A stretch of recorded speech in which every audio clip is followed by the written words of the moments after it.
우리가 무엇인가를 이루기 위해서 필요한 것들이 있습니다. 유튜브를 보다 보면 다이어트에 관한 영상들이 참 많이 나오는데요.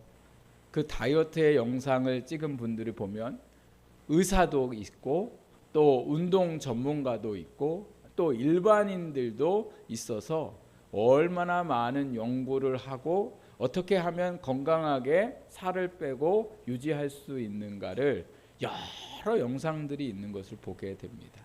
근데 그 영상들을 종합해 보면 세 가지가 꼭 들어 있습니다. 그 세 가지는요, 뭐였냐면 첫 번째, 좋은 것을 먹어라.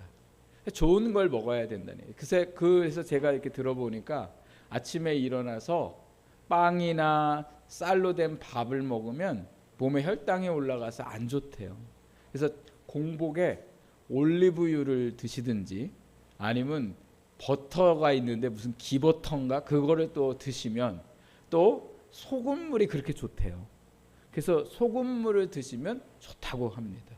그러니까 그렇게 하고 뭔가를 먹으면 괜찮은데 갑자기 이렇게 혈당이 많이 올라가는 떡, 빵, 쌀 이걸 먹으면 건강에 안 좋다는 거예요.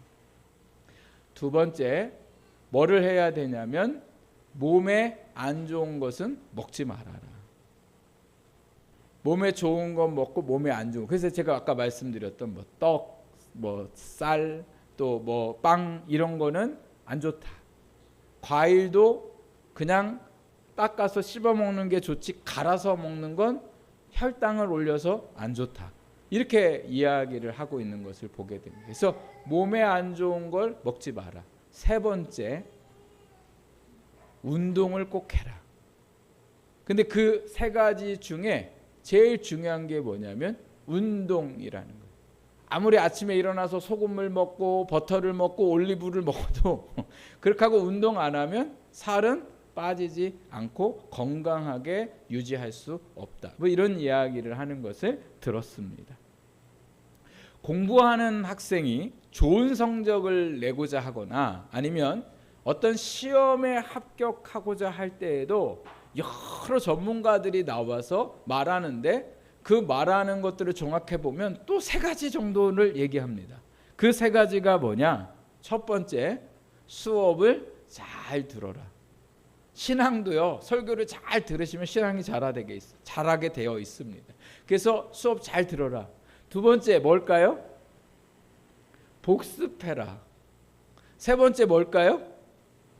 예습해라. 그러니까 생각해 보면 얼마나 우리 안에 뭔가를 이루는 이게요 간단한지 모릅니다. 지금 제가 이렇게 안 보고도 얘기하잖아요. 건강한 삶을 위해서 좋은 것 먹어라. 두 번째, 안 좋은 것 먹지 마라. 세 번째 뭐 해라? 운동해라.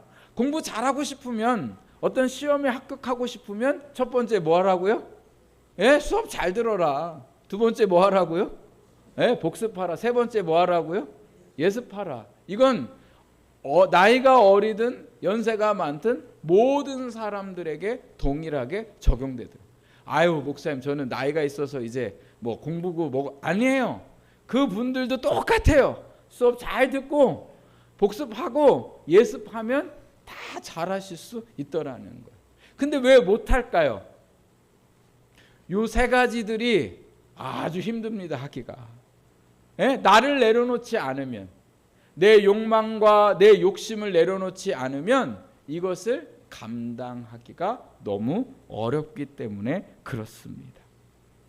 무엇인가를 이루기 위해서 우리가 2026년을 시작을 했습니다. 똑같습니다.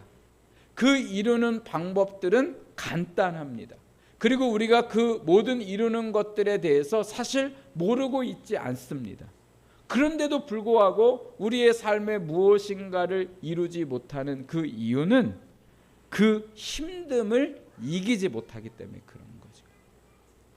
그러나 그 힘든 것들을 이겨낼 때에 그 모든 것들을 우리가 다 뭐예요? 이루며 살아갈 수 있더라는 겁니다.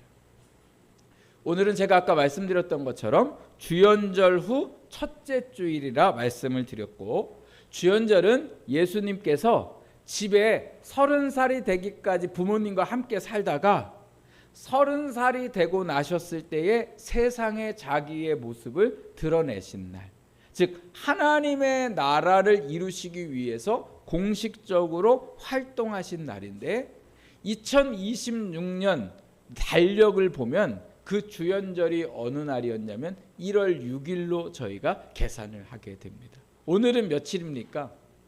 네, 11일. 그래서 얼마 전 5일 전에가 주연절이었어요. 그래서 예수님이 세상에 공식적으로 자기의 몸을 드러내신 날. 그리고 나서 뭐를 하셨냐면 예수님이 얼마 있다가 요한에게 가셔서 세례를 받으신 날을 우리는 수세, 그리고 그 주를 수세주일이라 말씀하고 있습니다. 여러분이 생각할 때에 예수님께서 누구에게 세례를 받으세요?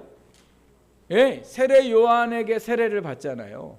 근데 요한에게 세례를 받는 이 일들이 우리에게 어떻게 다가오는지는 모르지만 초대교회 성도들에게는 아주 이 일들에 대해서 별로 말하고 싶지 않은 쉬쉬했던 일 중에 하나가 바로 예수님이 요한에게 세례를 받으신 겁니다. 왜요?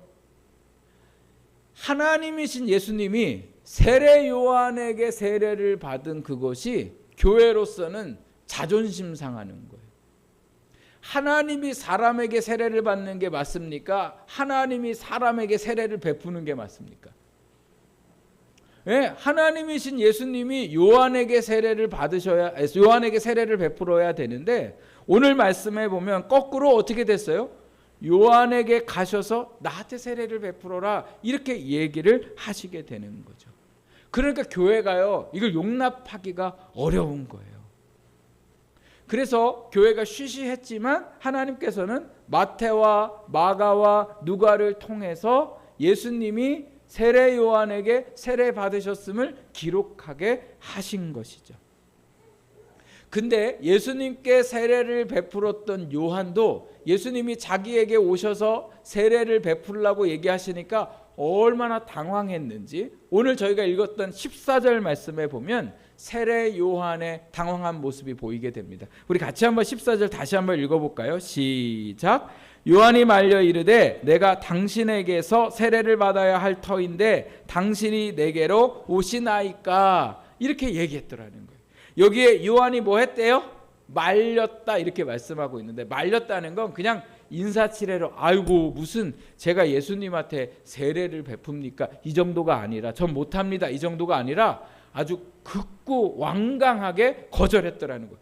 아유 무슨 소리 하시는 거냐고, 지금 메시아이신 예수님이 어떻게 나한테 세례를 받으라고 하냐, 아니 왜 나한테 이렇게 부담을 주냐, 이렇게 지금 요한이 예수님에게 말했더라는 거예요. 그냥 가볍게 얘기한 게 아니라 정색하면서 예수님에게 얘기를 하게 됐습니다.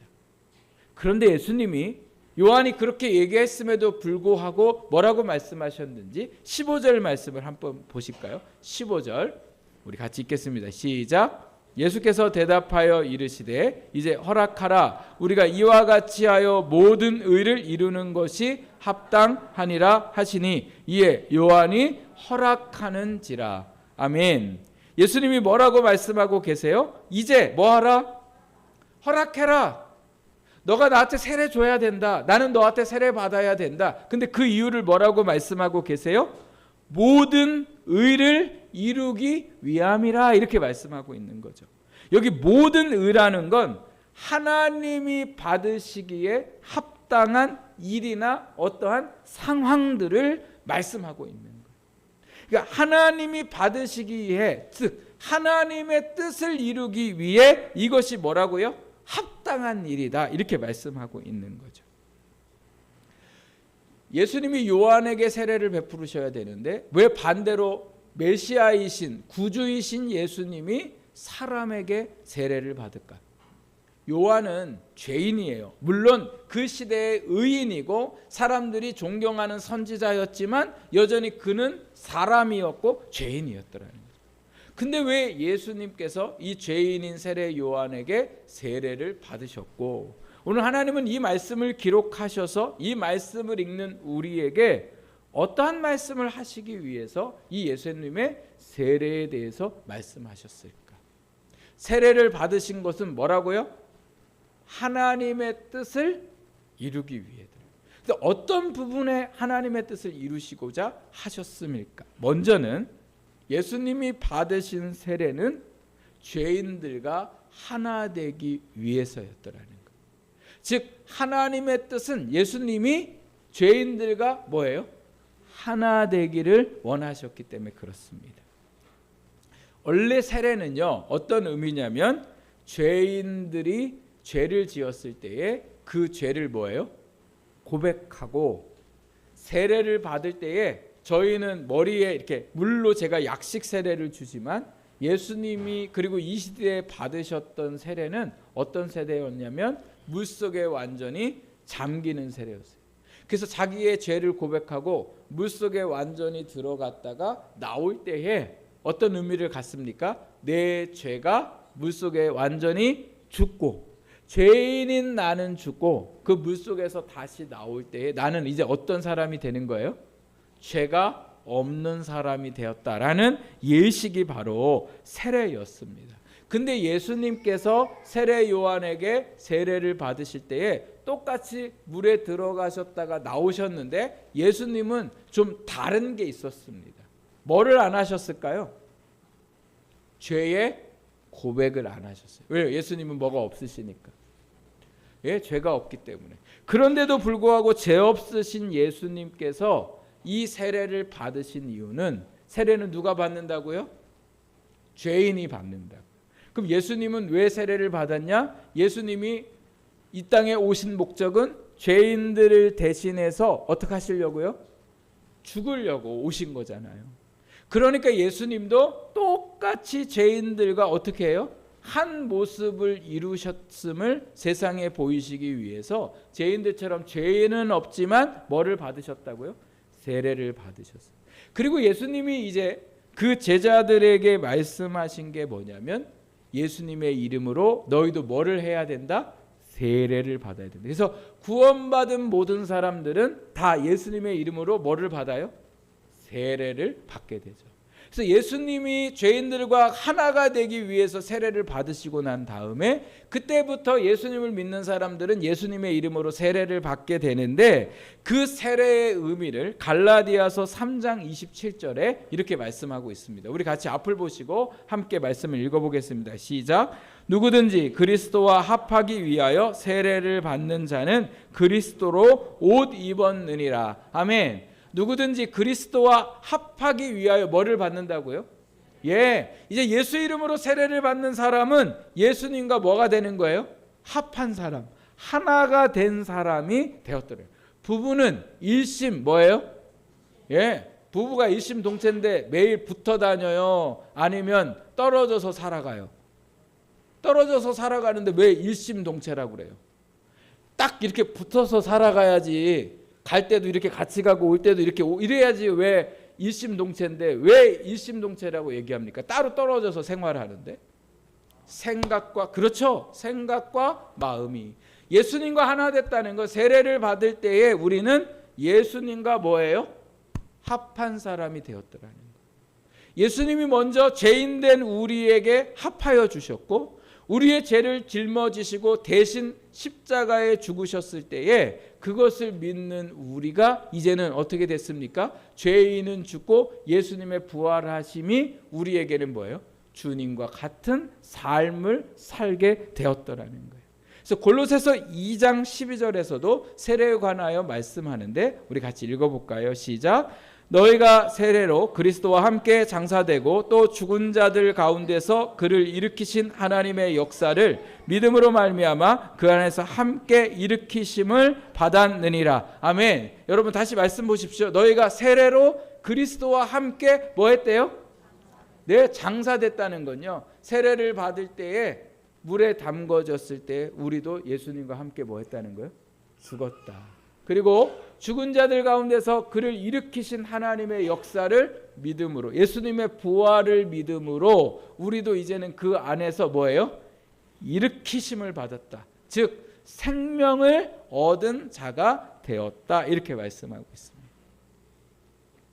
그래서 예수님께서 세례를 받으시는 것은 죄인들과 하나 되시고자 하심의 시작이었더라는 거죠. 이제 우리도 이 예수님이 죄인들과 하나 되기 위해서 세례를 받으셨던 것처럼, 주님이 죄인 된 우리와 함께 하셨던 것처럼, 이제 주님과 함께 된 우리의 삶이 어떻게 살아가야 될까? 우리가 주님의 이름으로 세례를 받은 우리는 이제 이 세상의 사람들과 뭐 해야 돼요? 함께 해야 되는 거죠. 예수님은 사람들과 함께 하실 때 너 내 신앙의 자리로 올라와, 이래서 우리를 끌어올리시지 않으셨더라는 거예요. 어떻게 하셨습니까? 우리의 자리로 내려오셨어요. 죄인 된 자리로 내려오셔서 그들과 함께 살아가시면서 어떻게 살아가야 하는지를 몸소 보여주셨고, 그리고 그곳에서 예수님이 그 삶을 보여주셨을 때에 사람들이 그 죄의 자리에서 생명의 자리로, 의인의 자리의 삶을 살게 되었습니다. 오늘 우리도 예수님처럼 사람들과 함께 하나 되어 살아갈 때에 내가 높다고 생각하는 게 아니라 그들과 함께 낮아지고 그들과 함께 동행할 수 있는 오늘 우리의 삶이 되어야 되는 거죠. 근데 우리 안에는 참 못된 마음들이 있어요. 나는 나보다 못한 사람들보다 다르다. 그래서 내가 더 잘났다고, 내가 더 높다고, 나도 모르게 은연중에 그렇게 생각하고 있고, 내가 또 저 사람보다 더 높은 삶을 살아가려고 얼마나 그렇게 살아가고 있는지 몰라요. 그래서 누군가한테 지면 안 된다고 생각하고 어떻게든 저 사람들보다 내가 더 뭐예요? 더 잘나 보이고 싶어 하더라는 거죠. 그러나 오늘 우리는 예수님처럼 잘나 보이려고 하는 게 아니라 오히려 힘들고 가난하고 어려운 사람들과 뭐 하려고 해요? 하나 되려고 해야 되는 거죠. 요즘에는 도움 주기도 싫어하고 도움 받기도 싫어해요. 요새는 그래요. 누가 나한테 도움 준다는 것도 엄청 싫고, 대신 나도 누가 뭐 어떻게 하든 도움 별로 주고 싶지 않아요. 그냥 내 삶만 살아가면 돼요. 그러니까 얼마나 계산적으로 살아가는지 알 수가 없어요. 개인주의라고 얘기하죠. 개인주의가 되게 심하니까 나중에 그게 뭘로 나타나냐면 이기주의로 나타내는 일들이 너무 많이 일어나요. 근데 교회 안에서도 마찬가지예요. 그냥 나는 이렇게만 할게, 이렇게 얘기하거든요. 그런데 예수님은 우리에게 뭐라고 말씀하세요? 하나 되라고 말씀하세요. 예수님이 높은 자리에서 내려오셔서 죄인들과 하나 되시기 위해서 그렇게 사셨던 것처럼 우리도 하나 되어 살아가려고. 누군가가 걱정 있는 표정이면 왜 무슨 일이 있는가 전화라도 해보고, 또 알려고 하고, 또 함께 하려고 하고, 또 기쁜 일이 있으면 배 아파하지 않고 뭐예요? 박수 쳐주고 칭찬해주고 격려해주는. 그래서 하나 되고자 하는 마음들이 우리 안에 있어야 되는 거죠. 주님의 몸된 교회의 일들을 감당할 때도 우리가 뭐예요? 하나 되려고 해야 되더라는 거죠. 내가 그동안 얼마나 많은 일을 해왔든 안 했든 상관없이, 내가 젊든 나이가 있든 상관없이 예수님처럼 그 일에 뭐 하려고요? 하나가 되고자 하는 그 마음에 오늘 우리에게 있어야 할 줄 믿습니다. 예수님의 이름으로 세례를 받은 우리도 예수님처럼 이 땅에 어려운 이들과 함께 해야 하는 일들과 하나 되고자 하는 저와 여러분의 삶이 되어야 할 줄 믿습니다. 사랑의 원자탄으로 잘 알려진 손양원 목사님은 목회를 어디서 했냐면 저 전라남도 여수에 있는 애양원에서 하셨습니다. 거기에 정부가 나병 환자 모두를 그곳으로 보내가지고 거기서 살게 하는 소록도라는 섬에 살게 했습니다. 그런데 그 사람들도 예수를 믿고 구원을 받아야 하는데 아무도 거기에 안 들어가는 거예요. 왜요? 거기에 들어갔다가는 어떻게 되니까? 본인도 문둥병에 걸리니까.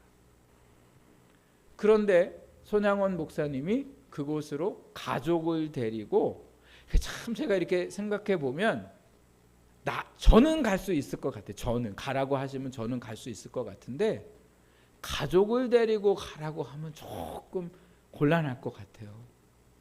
저희 애들도 안 간다고 할 것 같은데요. 아빠 정신이 있어 없어? 아빠 혼자 가. 아빠는 목사니까 가고 우리는 내가 목사 자식으로 태어나고 싶어서 태어난 건 아니니까 그냥 우린 여기서 살 테니까 그냥 우리 왔다 갔다도 하지 마. 혹시라도 우리 집에 왔다가 옮길 수 있으니까 그냥 전화로 안부나 하고 영상으로는 이렇게 할 수 있어요. 아니 왜 웃으세요? 여러분도 마찬가지잖아요.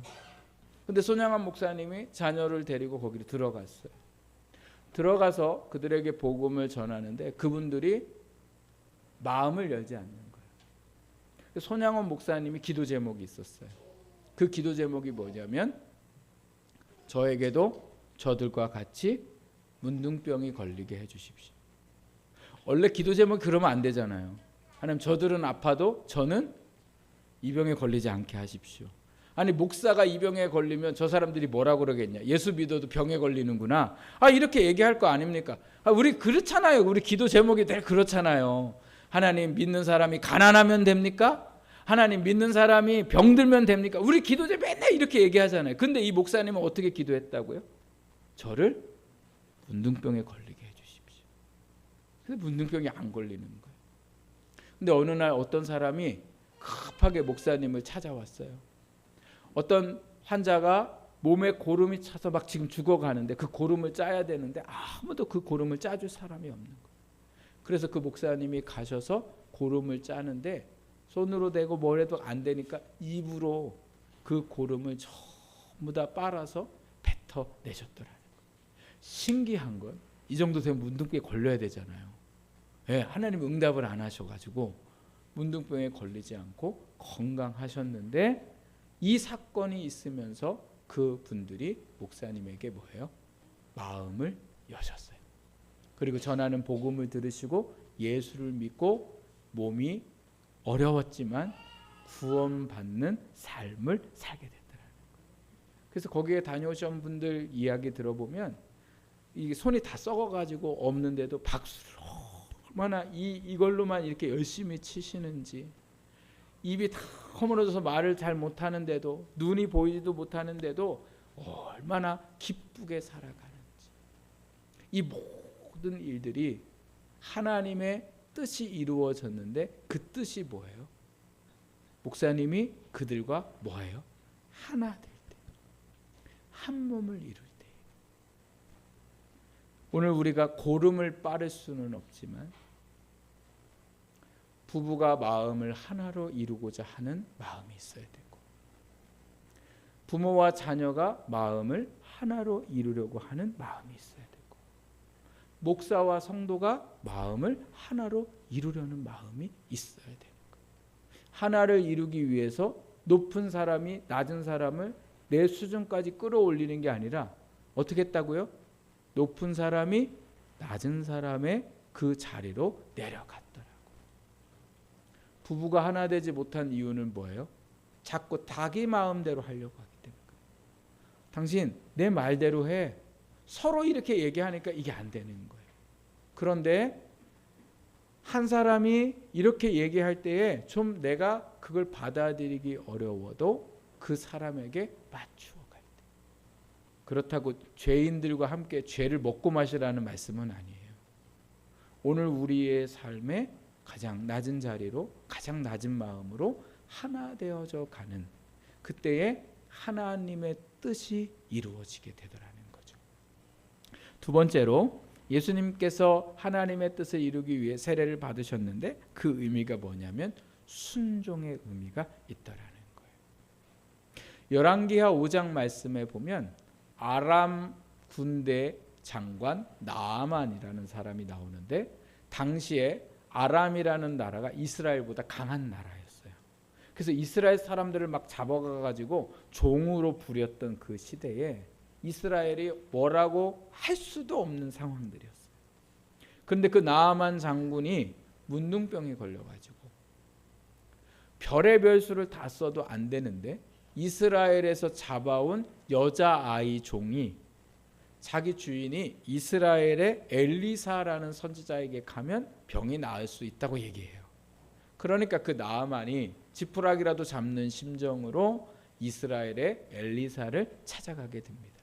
그래서 이스라엘의 엘리사를 찾아갈 때에 그냥 조용히 가는 게 아니라 이스라엘 왕에게 아람 왕이 편지를 써요. 내가 사랑하는 나아만 장군을 너한테 보내니까 잘 부탁한다.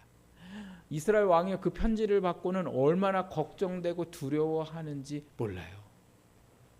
그래서 이 엘리사에게 나아만 장군이 가게 되는데 나아만 장군도 이스라엘 사람들은 아주 우습게 생각하니까 엘리사가 자기를 보자마자 버선발로 나와가지고는 자기한테 엎드려 절하고 자기의 그 몸에 손을 얹고, 원래 문둥병 환자에게 손을 얹는 건 안 돼요. 이 당시에 모든 나라가 다 그랬어요. 그러나 자기는 그렇게 높은 사람이고 대단한 사람이니까 자기 몸에 손을 대고 간절히 기도해 줄 거라고 생각했어요. 그리고 그렇게 자기 몸을 낫게 해주면 주려고 선물도 어마어마하게 가져갔거든요. 그래서 엘리사의 집에 도착했더니 엘리사가 어떻게 했습니까? 나와 보기는커녕 자기 종을 시켜서 어떻게 했어요? 요단강에 가서 몸을 7번 씻으라 이렇게 얘기하죠. 나아만이 얼마나 화가 났는지 요단강이고 뭐고 돌아가려고 했던 모습을 우리가 성경 말씀에서 볼 수 있습니다. 이 나아만의 반응은 당연합니다. 나는 높은 사람이고 너는 낮은 사람이니 네가 내 말을 들어야 된다 이렇게 생각하는데 오늘 나보다 못한 사람에게 낮게 취급을 받으면 마음이 어떻습니까? 자존심이 상한다고 얘기하잖아요. 그러니까 나만의 모습이 오늘 누구의 모습이기도 하냐면 우리의 모습이기도 해요. 우리가 자주 쓰는 말 중에 내가 짬밥이 있지 막 이런 말을 쓰는 분들이 있어요. 내가 짬밥이 있지. 내가 짬밥이 있다는 건 뭐예요? 내가 나이로 보나 내가 경험으로 보나 내가 이 일을 할 수 없다 이 얘기죠. 이 일은 누가 하는 거예요? 짬밥이 별로 없는 사람. 예, 이제 막 시작한 사람. 그러니까 힘들고 어려운 거는 배워야 하니까 이 사람이 하는 거고 이제 나는 이런 거는 안 해도 된다고 생각하는 거죠. 세상의 문화가 그래요. 근데 교회 문화도 마찬가지예요. 장로님이 되기 전에는 얼마나 열심히 하는지 몰라요. 아주 뭐 교회에 아주 뭐 주차 관리도 하고 청소도 열심히 나오고 또 남성교회 모임도 임원도 하고 막 열심히 해요. 근데 장로가 딱 되고 나면 주차 관리도 안 하고 아무것도 안 해요. 아무것도. 뭐 하냐? 당에 앉아가지고 목사님이 뭘 한다 그러면 이렇게 하고 그래갖고 목회를 못하게 당회에서 만드는 일들이 지금 교회 안에 얼마나 많이 일어나고 있는지 알 수가 없어요. 목사도 마찬가지예요. 목사도 처음에는 아주 겸손하고 자기 일하고 막 이렇게 했는데 교회가 막 부흥하고 막 이러니까 가방도 안 들고 다녀요. 가방도. 누구한테 가방 갖고 다니라고 그래요? 부목사한테 가방 갖고 다니라고 그래요. 아무것도 안 해요. 설교도 안 써요. 비서 목사가 다 써줘요. 부목사한테 설교 쓰라고 그래요. 그럼 뭐 하는지 모르겠어요. 그렇게 됐어요. 그렇게.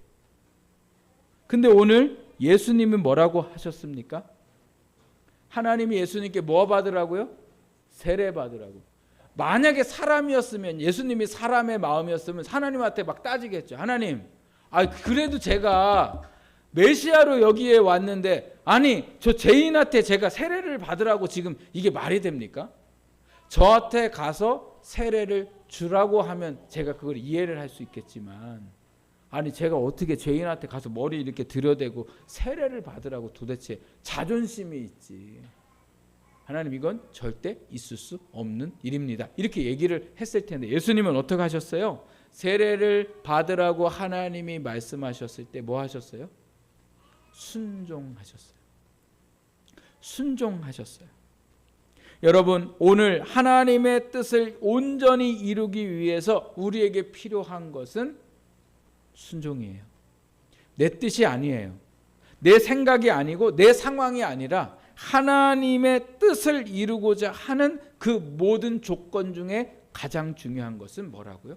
순종이라고 말씀하고 있습니다. 우리는 예수님을 믿고 이제는 내 뜻대로 사는 게 아니라 하나님 뜻대로 살아가는 거죠. 오늘 우리의 인생의 운전대를 내가 잡고 가는 게 아니라 주님이 잡고 가게 하셔야 돼요. 우리는 거기에 타서 주님이 가시는 길로 가는 거. 그게 순종입니다. 내게 직분을 주셨을 때에 직분에 순종하고 성도의 삶을 살아가라고 말씀하신 대로 성도의 삶을 사는 데에 순종해야 되겠죠. 저희가 올해 용서와 사랑의 시작을 같이 주제를 가지고 할 때에 우리에게 순종할 때 용서해야 되고 사랑해야 되는 거죠. 그래야 하나님의 뜻을 우리가 이룰 수 있음을. 그래서 예수님께서 그 세례를 통하여 우리에게 본을 보이셨더라는 겁니다. 우리 모두는 예수 이름으로 세례를 받은 성도들입니다. 예수님께서 세례를 받으셨을 때 어떤 일들이 일어납니까? 하늘에서 뭐가 내렸어요? 성령이 비둘기같이 내려서 예수님이 그 성령의 힘으로 뭐를 하시기 시작해요? 사역을 하시기 시작합니다. 그리고 하나님이 뭐라고 말씀하세요? 이는 내 사랑하는 아들이요 기뻐하는 자라, 이렇게 말씀하세요. 어떻게 했을 때요? 하나님의 뜻을 이루기 위해서 죄인들과 하나 되고 하나님 말씀에 순종했을 때 뭐가 역사하셨어요? 성령이. 여러분과 저에게 성령의 역사가 있기를 축복합니다. 성령 역사가 있기를 원하시죠? 그럼 어떻게 하셔야 돼요? 하나를 이루고 순종하셔야 돼요. 그때 하나님이 예수님에게 뭐라고 말씀하셨다고요? 이는 내 사랑하는 자요 내가 기뻐하는 자라. 오늘 하나님께서 저와 여러분에게 이는 내 사랑하는 아들이요 내 기뻐하는 자라. 이는 내 사랑하는 딸이요 내 기뻐하는 자라. 이 한 주의 삶이 오늘 하나님이 우리를 향한 고백이 되기를 주님의 이름으로 축복합니다. 그래서 우리가 이 한 주도 하나님의 뜻을 이루고자 하는 복된 삶을 살아가시기를 주님의 이름으로 축복합니다.